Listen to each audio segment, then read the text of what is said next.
All right, welcome back, everybody, to another episode of our Madden 25 Connected Franchise Owner Mode Fantasy Draft Ralph Wilson Buffalo Bills YouTube series.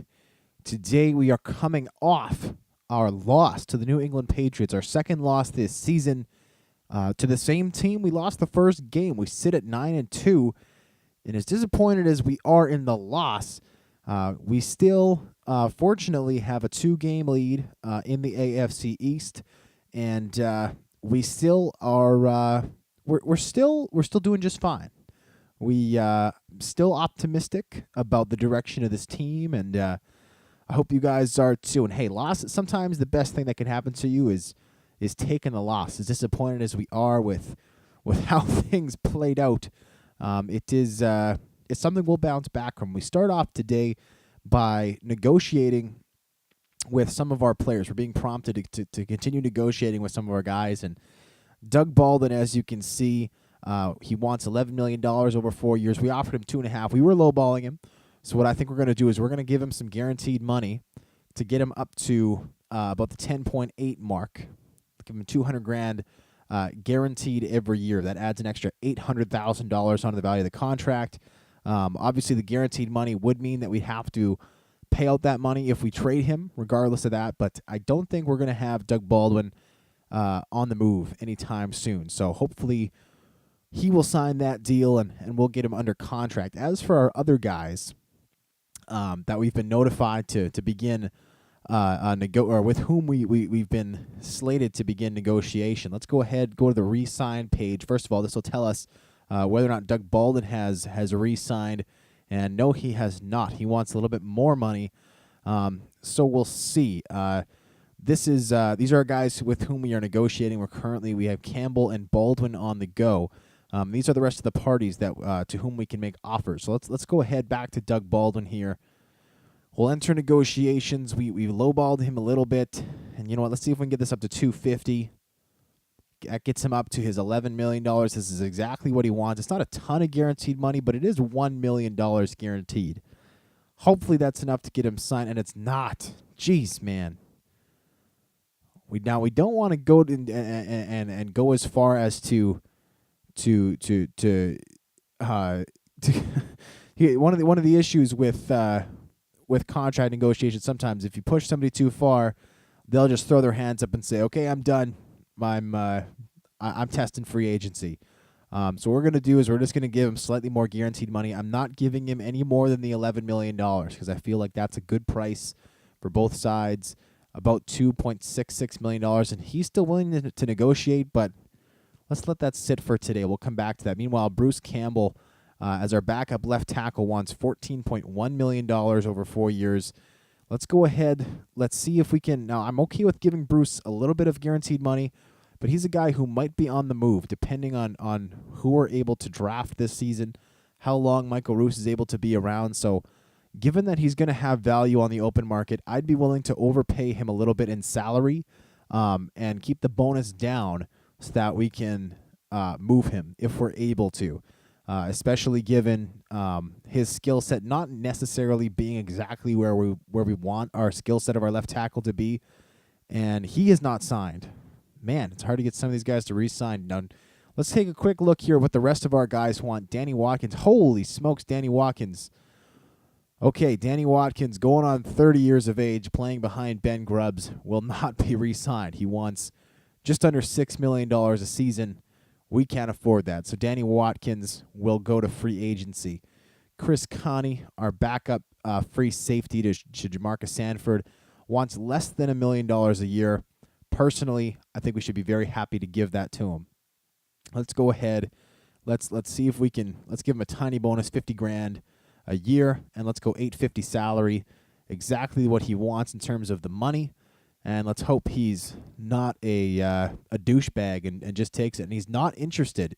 Interesting. So we can now not negotiate with. We give him what he wants, and he's not interested. Apparently doesn't want to negotiate. That's fine. We've never been a huge fan of Chris Connie. Doesn't fit our scheme super well. So anyways, we'll come back to that.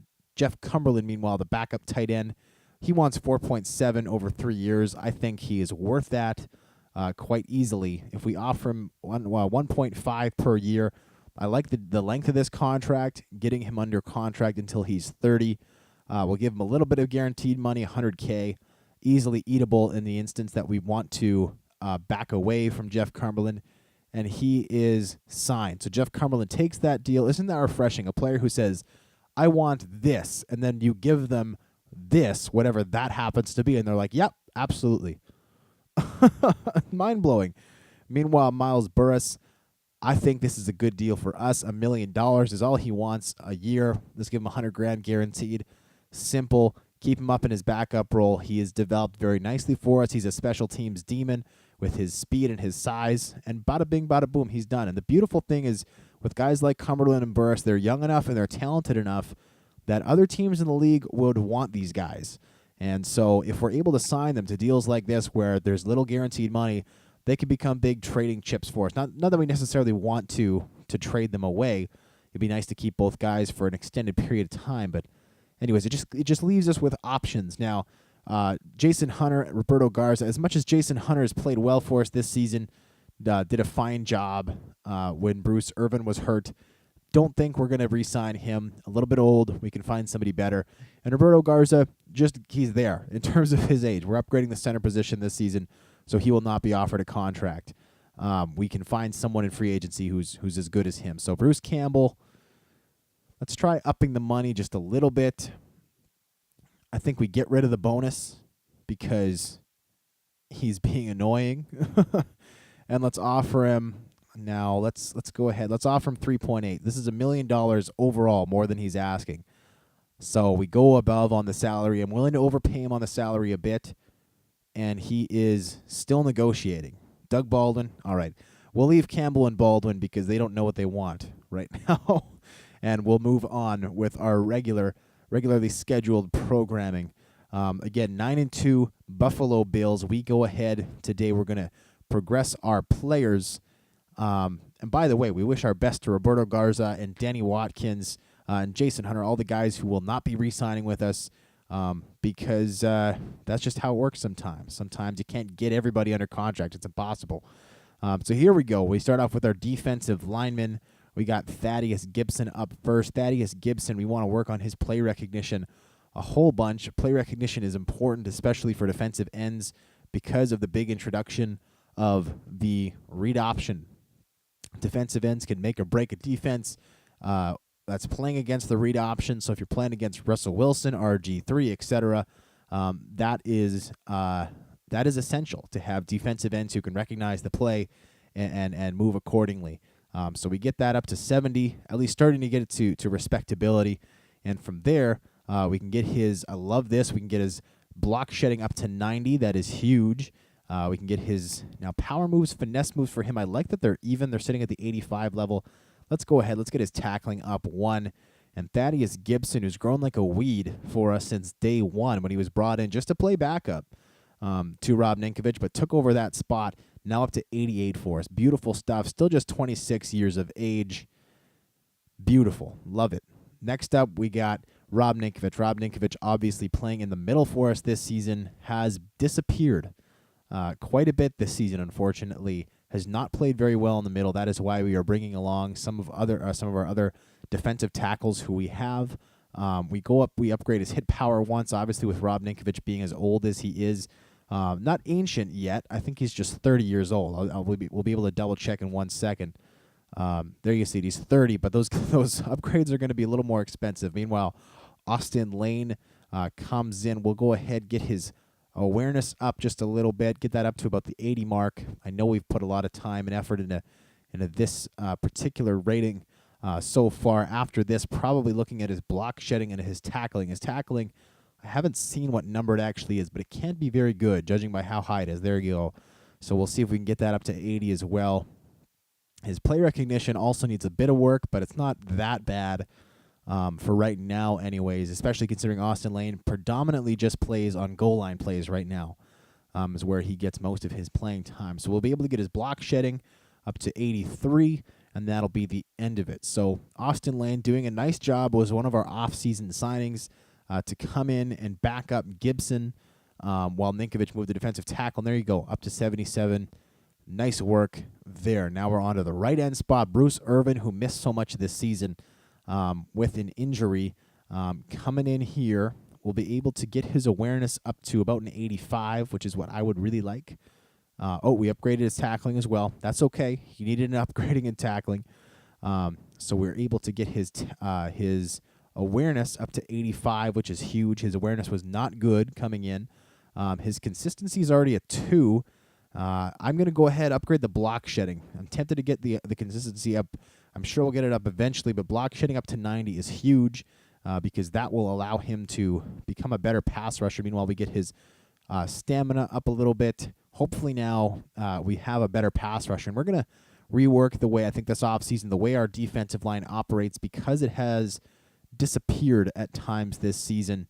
But it's nice to be able to do that, get a little more punch, hopefully, out of some of our guys. Meanwhile, Vince Wilfork comes in here, and we'll see about Vince Wilfork. It's so hard to upgrade some of these guys sometimes because they're so good at so many things, but yet they, especially with the guys the age of Wilfork, let's go ahead. Let's give him a pass rushing spin move because he does not have that. So it is now enabled. Boom. Hopefully Vince Wilfork can do the swim onto our defensive tackles again. By the way, we just skipped over Hunter. We can go back to him if we like. I just feel like because, again, he's not going to be here next season, he does not get into the game a whole lot. If we see an injury, we can go back and upgrade him. In the meantime, though, I don't think it's overwhelmingly necessary. Meanwhile, we're on to Ishmaeli Kitchen. Kitchen, third string defensive tackle, actually fourth string right now with Rob Ninkovich playing the middle with Vince Wilfork. We are going to get his block shedding up. To be honest, Kitchen has not progressed as well as I think we kind of hoped. There have been some times where, there's been other guys who have stepped in and produced faster and progressed a little more. So hopefully we can keep Kitchen around at the end of the season. Hopefully he starts growing a little faster. When he came to us, I believe he was in the low 70s, or I think he was a 69 overall. And he's progressed, sure, but just not at the rate at which I think we'd hoped he would. I was hoping he could be maybe not a starter necessarily, but at least a really good backup. I'm thinking, high 70s, low 80s. And he just hasn't grown that way or shown necessarily that he could be that guy. Hopefully some play recognition upgrades will help him. We can get that up to 75. His awareness is at 75 right now. We should be able to get that up to 78. That will probably help somewhat. And we'll see exactly where he stands after this when we go to upgrade our other defensive tackles. Obviously, Rob Ninkovich is actually sitting at the defensive tackle spot for us. And there you go. Actually, Kitchen's 77 now. Not that bad. Still, at the age of 26, I don't see him ever being a starter, but I guess not that bad. Not that bad. Meanwhile, Frank Oakham, a little older, 28 years old, still a quality depth guy in my opinion. But again, not somebody who grew maybe as much as I'd hoped, or as I think any of us had hoped, but that's okay. Right now, Vince Wilfork doing a nice job holding down the fort. We're going to get his play recognition up to 70, and then we'll move on from there after getting that way, way, way up, which is important because it was way, way, way, way down. So we got that at 70. We got the awareness up to, we're going to be able to get his awareness up to 80, I think. And then we'll go back to the block shedding, see if we can get that up a little more. Not finesse moves. By the way, just saying, these Madden 25 lists for player upgrades suck. I'm just saying. It'd be so nice to be able to, if you're going to upgrade, there are times where I have a series that I do with my, it's not a YouTube series, so I apologize. You guys can't watch it, but I have just an online series that a friend of mine play through. And, sometimes you'll play 4 straight games, not upgrade anybody. And then you go back, and it's like, okay, I got a rookie here, and I want to upgrade their awareness by 30. And you have to click it 30 freaking times in a row. Like, why can't you just hit, right on the control pad makes it go up one, and you just click it 20 times. Then, okay, I want to spend all those points on awareness. Camille Linton, we're only going to get him up to about an 80 in awareness before we stop. But even then, it'd be really nice if we could just hit 1, 2, 3, 4, 5, 6, 7, 8, boom, and then we're done. Just done upgrading that particular skill. It would go so much faster and save so much time and be less tedious. But alas, EA Sports did not consult me when they made this game. And so there's the flaw. And that, unfortunately, is that they should have asked me. I really should have. Anyways, Camille Linton, who, again, we brought in this season as an undrafted free agent. He is the size of a large tugboat. And we just decided that we were going to bring him in, see if we can make him a little smarter, increase his awareness, which we have, his play recognition, some of his other abilities, his block shedding we've worked on. And as you can see, he's not exactly a beast yet. There's some areas where he lacks some skill, but he's got crazy strength. He's got crazy size, which is really what I like at the defensive tackle spot. Some people like undersized defensive tackles. I don't. But as we can see, all of a sudden Linton, with that intelligence upgrade, so to speak, 78 overall, definitely somebody already ahead of Oakham, already ahead of Kitchen for what we're looking for. Definitely someone who I think could take over next season for Ninkovich. Because as exciting as it is to see this growth so far, he came to us as a 71 overall, I think, now up to 78. He's 21 years of age. So this is a kid who could be absolutely dominant by the time he's 25 even. A lot of times defensive tackles don't even hit their stride till then. Well, heck, the guy's already this good. I mean, my goodness. You see that progression? That's something to be excited about.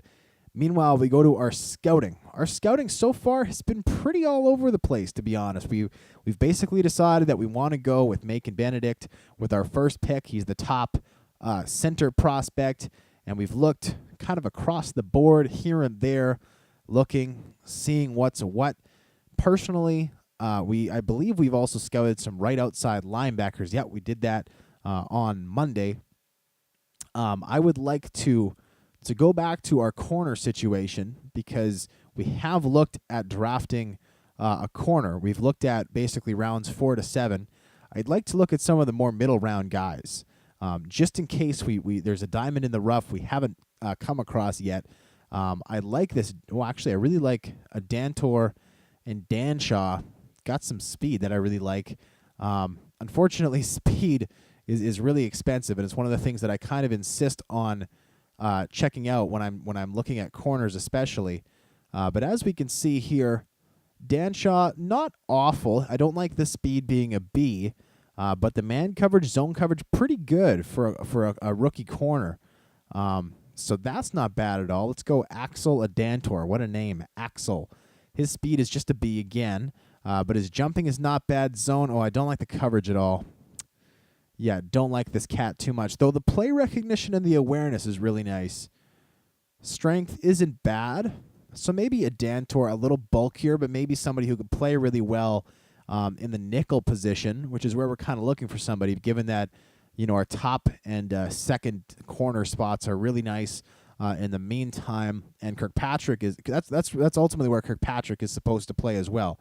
He's not really supposed to be a top corner somewhere. He plays in the nickel in Cincinnati. That's where he plays best inside. He's only got, I think, 89 speed, so he's not the fastest guy in the world, but he makes it work for him. Anyways, we're on to next week. Fortunately, next week, we know we're not playing the Patriots because we're done playing them this year.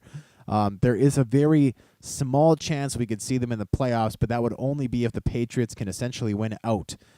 Given that they have a 4-7 record, it would be very difficult for them to make the playoffs now. But I suppose we shouldn't count them out. It could happen.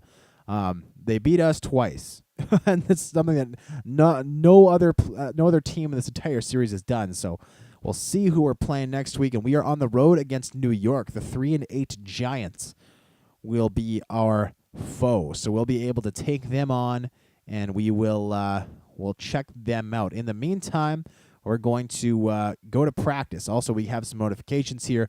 Obviously, contract accepted from Jeff Cumberland, Miles Burris. Chris Connie outright rejected it. I think we will get a chance to renegotiate with him at the end of the season. If not, losing Chris Connie would not be a huge bust.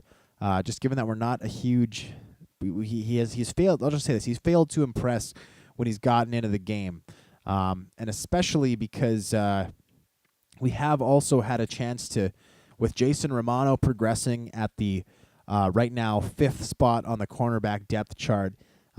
If we are going to do what some people have suggested, which I really like as a suggestion, which is move Shamarko Thomas to the free safety spot and bring Romano along as the new strong safety, then quite frankly, I think that could work out just fine for us.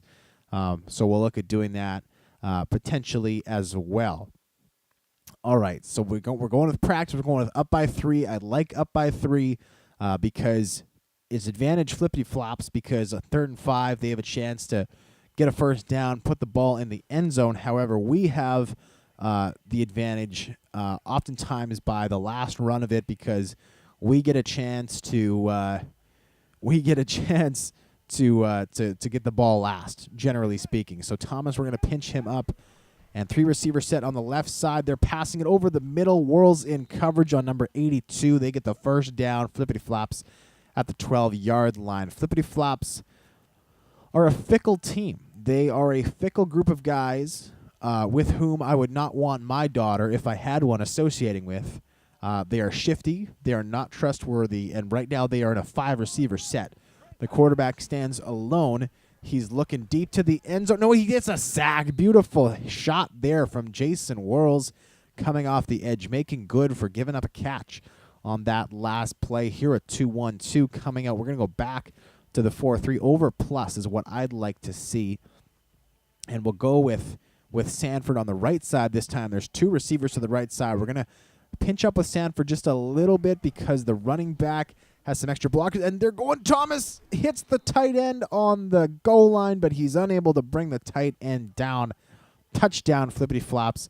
We're going to need to respond here on offense. Castro, the kick returner, will pinch up. He gets a nice burst, but no good. I will say online, I've seen one person block a field goal ever in Madden 25, but it happens so rarely. I've never done it in this game. I've done it in previous Maddens, but never in this game. That's from trying to block probably no fewer than a couple hundred PATs. Gino Castro, a decent return off the left side. Not working with a whole lot, but a decent return. At our own 24, we come out, and we will see what we have to work with. Let's go ahead, start. I want to try and have a bit of a flow to the out-of-bounds marker on this play.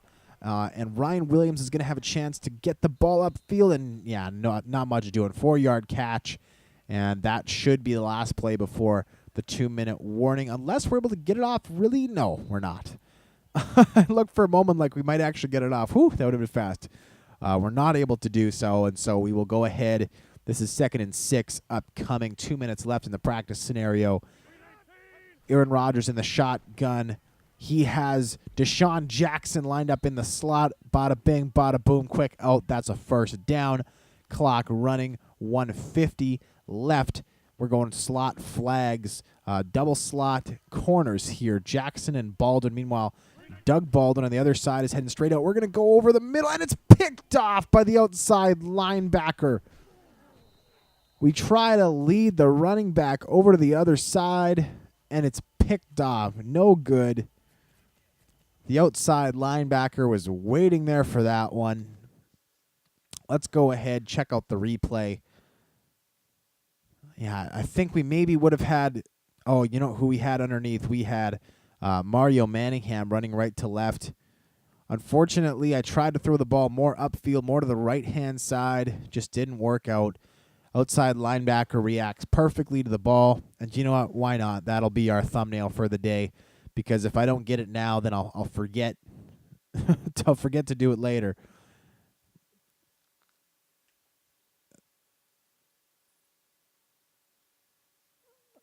There we go. That's a good shot. Boom. Number 58 gets some fame on the YouTubes for his impressive interception. Here we're going to bring over Shamarko Thomas because I smell a run play from a mile away here, and he cuts back. Nice tackle by Vince Wilfork. undoubtedly using his brand new swim technique. No, I'm just kidding. That wasn't a swim. Having played defensive line myself for about 5 years in community club football, I am well aware what a swim is because that's what other guys on my team would do because they were much better than me. And, Shamarko Thomas comes up, makes a beautiful hit on the fullback, forcing 3rd and 1. We're going to go ahead, go goal line again. That was a gorgeous play. A little guy, 5'8", weighs approximately as much as a thumbtack. Shamarko Thomas comes through like a Sharknado. He came in like a wrecking ball. Right into the fullback's face. Just destroyed him. That's beautiful. I'm not in football. I'm not a huge fan of seeing when guys get lit up because all I can think about is how their brains are becoming dead and terrible and diseased and forgetful and dysfunctional because they have brain damage from getting hit too much. But when I see a little guy take out a big guy like that, I kind of like it. Meanwhile, we lose the practice scenario right there because we give up a first down. Who would that have been? That's Frank Oakham. Basically, his spot right there. Oakham, I think, is getting passed on the depth chart by Camille Linton very soon as our 3rd defensive tackle with Thinkovich still starting. Actually, that could be something we look at as well, potentially giving Linton some starting time down the regular season. Now, obviously, we'd want to actually clinch something in the regular season because if we keep losing, then we're not going to be able to do that. I mean, 9-2, impressive record. I'm happy with the record. It just would have been nice if we could separate ourselves from the Jets a little bit, who are on our butts. But we weren't able to do so yesterday. Sorry, I'm a little mad about episode 82, guys, a little bit still. I'm sure I'll be all better tomorrow. But until then, thank you for joining me for Wednesday, episode 83. I hope that you all have a great Wednesday, and I'm Tuxedo T-shirt, and I'm out.